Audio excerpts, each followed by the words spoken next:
Hello everyone, আসসালামু আলাইকুম। Welcome to my new video.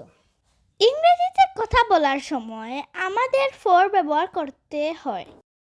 For হচ্ছে একটি প্রিপজিশন। এখন কথা হচ্ছে ইংরেজিতে কথা বলার সময় কখন, কোথায় ও কিভাবে ফর ব্যবহার করা হয়।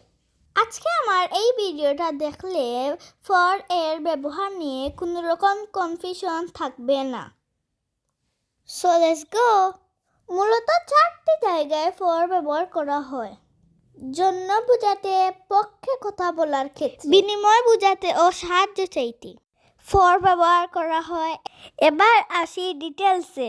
জন্য বোঝাতে ফর ব্যবহার করা হয়, for example, this shop is only for toys.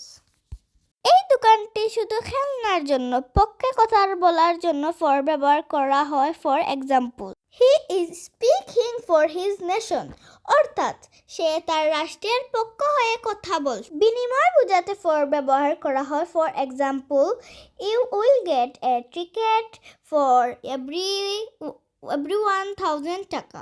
সাহায্য চাইতে ফর ব্যবহার করা হয়, for example, could you please write this for me.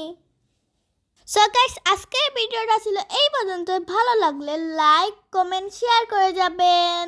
Bye bye.